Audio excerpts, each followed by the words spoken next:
What is going on, guys? This is FPS Cure, and today we're going to be doing a pros and cons for the Vandal. Now, I did do one on the Phantom a few days ago, but today we're going to be continuing that and going with the other assault rifle. Now, starting off, the Vandal is a lot different from the Phantom in a number of ways, but not completely different. If you're good with one gun, you're pretty much always going to be good with the other one. It's not a massive difference to a good player, but there are some differences that are noticeable, and you are going to want to make sure you have those in the bag for you to be proficient with both weapons. So, starting off, is the one tap potential. Now this gun can one tap anybody, no matter the range and no matter what. Well, no matter the range, no matter how much health they have. Okay, so it's always going to be a one tap gun, and that's why it's so powerful. This gun being one tapped is incredible for any range, which is why most people will take it on attack. And this gun is better for attack because a lot of the times when you're on attack, you're not going to get to choose the ranges in which you take gunfights. So you're going to want to make sure that you're ready for all of them. And the Vandal's ready for that. The Vandal can one-tap anybody no matter where they peek you from. If someone's going to hold a far angle with an op, then you have the potential to one-tap them and kind of counterplay that op. Now, the gun, moving on, the spray is pretty hard to control, if you ask me. I prefer it over the Phantom by, miles, but it is pretty hard to control, I'm not going to lie. And a lot of the times, whenever I do end up spraying with the gun, which you should never do, by the way, but we're going to get into that, I do end up crouching, and it makes it pretty bearable for the most part. If you see someone and you don't hit the headshot, then you could kind of control it. But that is the number one rule about the Vandal, is unless you can guarantee that that spray is going to hit, which you can't always do, you should not be spraying this weapon almost at all. If you miss the first 5 bullets of your Vandal, odds are you're going to die, okay? You're going to die, that's just the way it is, especially at higher ranks. So do not spray the Vandal. The way you have to play Vandal is by counter strafing. You want to learn how to shoot a few shots here and there, and a lot of the times you'll see, especially at lower ranks, you'll see two people with Vandals get into a fight and they're both spraying. And they're both spraying, struggling to get the kill, when all you really have to do is to stop for a moment and reset your gun. Okay, the reset on this gun is slightly slower than the Phantom, so that is going to be something you might notice if you are a Phantom player.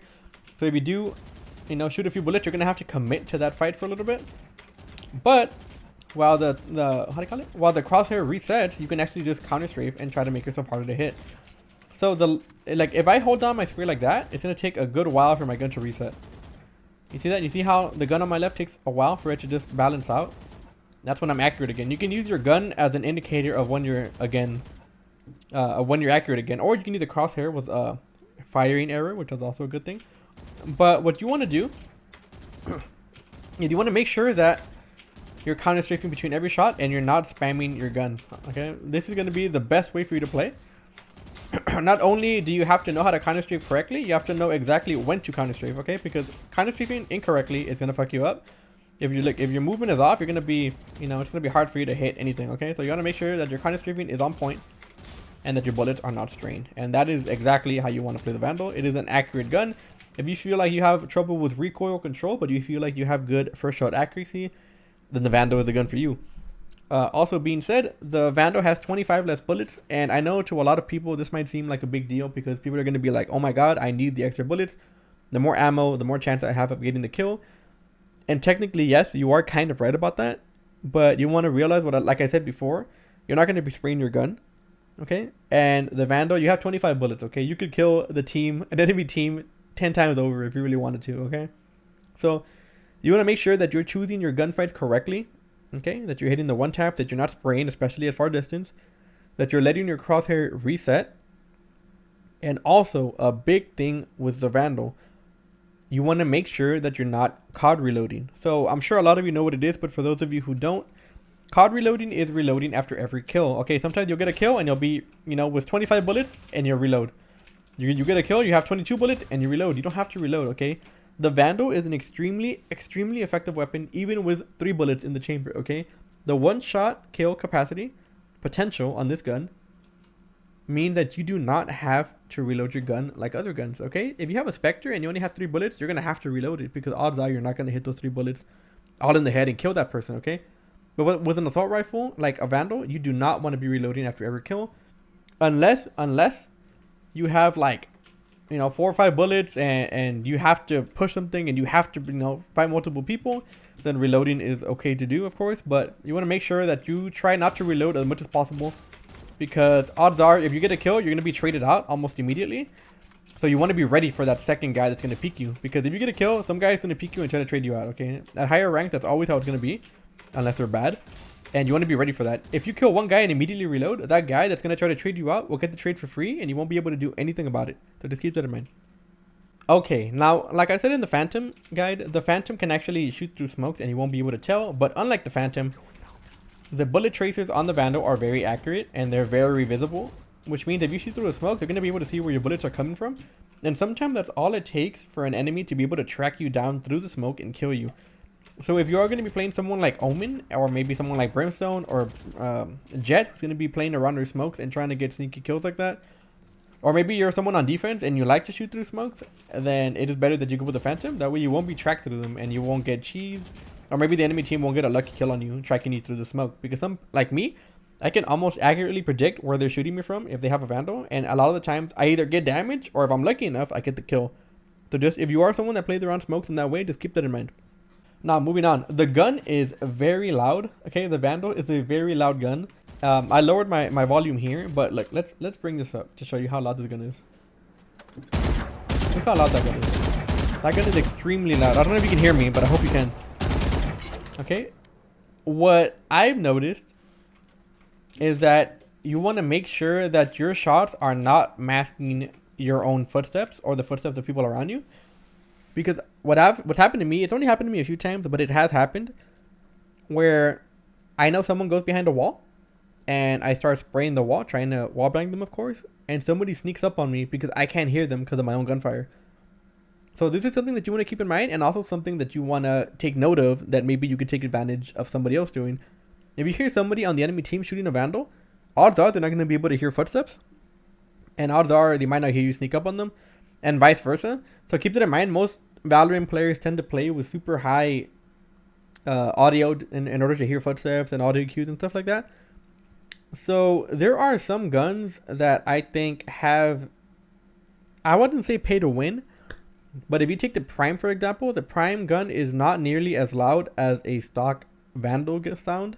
So I feel like, even though I don't prefer the Prime Vandal because I feel like it, I don't know, I don't like the way it sounds, it is a lot lighter of a sound than the stock Vandal, which means I can hear a lot more when I'm spraying or when I'm shooting. So I don't normally recommend you to buy skins or anything like that, but if you are somebody who has trouble hearing as it is, or maybe somebody who is annoyed of the stock Vandal sound and you feel like it muffles your sounds a lot more than it helps you, then maybe something like the Prime Vandal might help. Okay, now moving on, the Prime Vandal actually has a lot of wall bangable abilities. Like, it's not going to be max damage, but if you're somebody who likes to shoot through walls, or maybe you're somebody who's good at predicting where people are and you feel like you're going to wall bang people, maybe like if you're, say you're maybe Sova or something and you're able to shoot stuff through walls somehow and you feel like you have a good perception of the game, maybe the Vandal is the gun for you, because like it is honestly so it's so good behind walls. It's like walls aren't even there.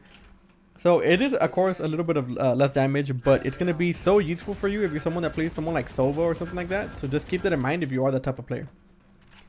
And last but not least, the Vandal is a nightmare to walk and shoot with. Okay, it's not like the Phantom, where you can just kind of, get away with killing people from a good amount of distance while walking. The Vandal is actually a horrible gun to run and shoot with. So if you are somebody who tends to panic and spray and pray, the Vandal is not going to be for you. But you have to be in full control. You have to be in full discipline of your movement and your shooting. And you're going to make sure that that doesn't, come into your gameplay at all, because it will cuck you. Trust me. Walking and shooting with this gun will cuck you. But shift, it's actually not that bad. So it's not as good as a Phantom, right? But if you're someone who has to walk and shoot, or maybe crouch and shoot, then, crouching is still kind of viable. For now, it's still actually very viable, especially if you're crouching. So just keep that in mind. But running and shooting is a big no-no. Even sometimes when you're super close to someone and you just kind of run at them, it still takes forever to kill them. Okay, so just keep that in mind. Try to stay disciplined with your actions and your gunplay, and you should be fine. Anyways, guys, this has been FPS Cure. Thank you so much for staying this long in the video. Let me know if you guys want me to dissect anything else. I do want to dissect other forms of the game, maybe characters. I'm planning on doing a Reina guide, since that is my main. Let me know if y'all want that. If y'all want me to dissect any other forms of the game, maybe a meta, some VODs. I could do VODs also.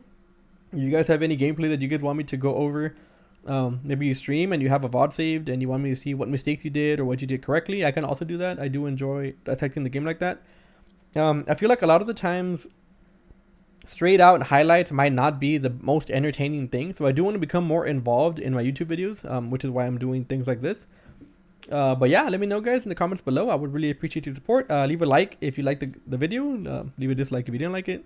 And yeah, guys, I will see you all in the next one. Take it easy. Make sure to wash your hands, boys. And I will see you all in the next video.